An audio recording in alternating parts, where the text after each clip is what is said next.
Friends, स्वागत है आपका मेरे YouTube चैनल पर। मैं आपकी होस्ट और दोस्त मेरे YouTube चैनल प्रगति की पर आपका बहुत बहुत स्वागत करती हूँ। Welcome to all of you.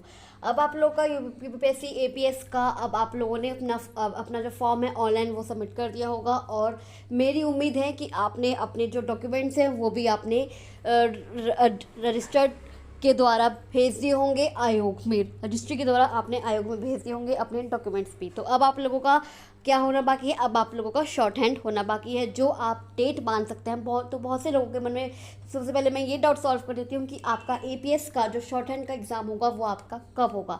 तो वो आप मान सकते हैं जून से अगस्त तक। जी हाँ, 15 जून से 15 अगस्त तक आप अपना शॉर्ट हैंड का एग्ज़ाम मान सकते हैं। शॉर्ट हैंड जो आपका एग्ज़ाम होगा, स्टेनो जो आपकी होगी, टेस्ट होगा, स्किल टेस्ट होगा, वो आप मान सकते हैं 15 जून से 15 अगस्त तक आप ये मान सकते हैं। क्योंकि अब आचार संहिता लागू है, तो ये तो है नहीं कि जून में हो कि आपका रिजल्ट निकलते ही इलेक्शन का वो जल्दी से एग्ज़ाम करा देंगे, कुछ तो टाइम लगेगा ही। तो आप 15 जून के बाद मानिए कि 15 जून के बाद आप लोगों का एपीएस का स्किल टेस्ट होना बाकी है।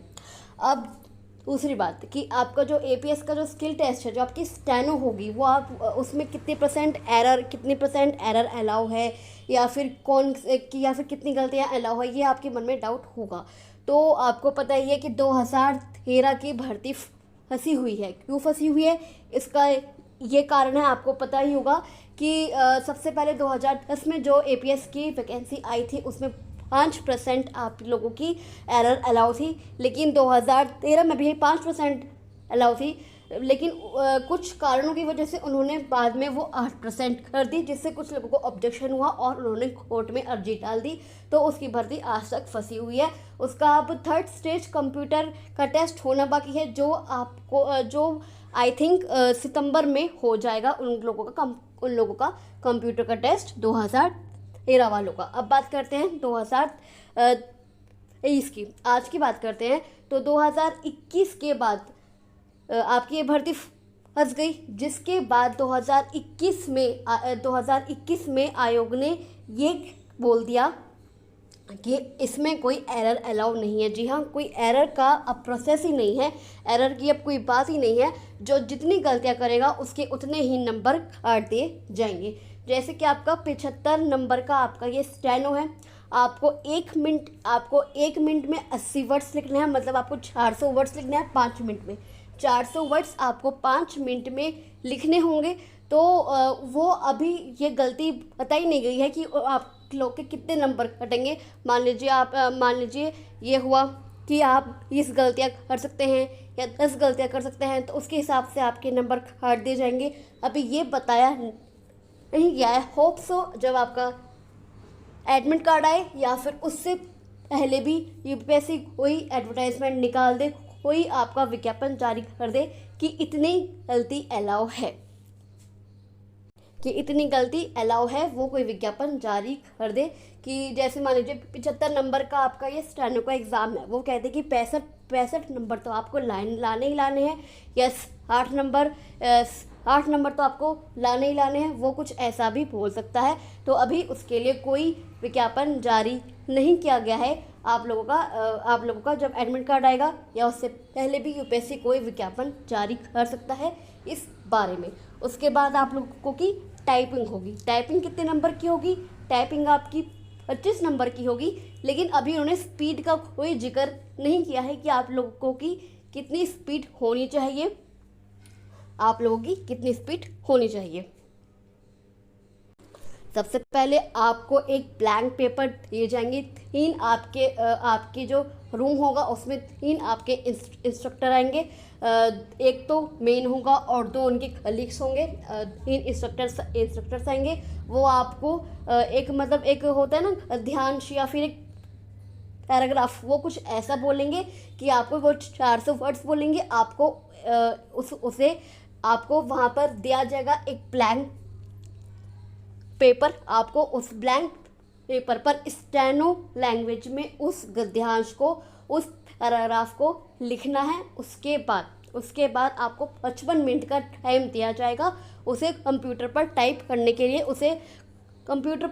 के लिए। आपको 1 घंटे का टाइम दिया जाएगा, आपको वो हिंदी में टाइप करना है। उसके बाद जो वो प्रिंट आउट होगा या फिर जो कंप्यूटर में सेव की हुई फाइल है उसको चेक किया जाएगा कि आपने सही लिखा है या नहीं। जो उनके पास प्रिंट आउट है और जो आपका लिखा हुआ प्रिंट आउट है उन दोनों को मेल किया जाएगा, उन दोनों का मिलान किया जाएगा कि अक्षर बिल्कुल सही है या फिर नहीं।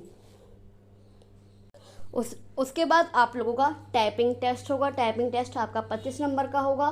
टाइपिंग टेस्ट आपका 25 नंबर का होगा और इसके लिए आपको 5 मिनट का समय दिया जाएगा। कितने मिनट का? 5 मिनट का समय आपको दिया जाएगा।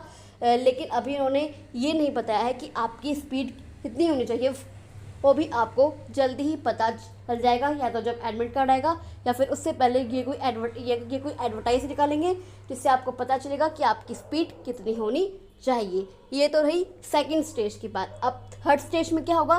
थर्ड स्टेज में आप लोगों का कंप्यूटर प्रैक्टिकल होगा। क्या होगा? आपका कंप्यूटर प्रैक्टिकल होगा। आपका थर्ड स्टेज में आपसे कुछ जैसे फाइल सेव करवा के देखेंगे या फिर कोई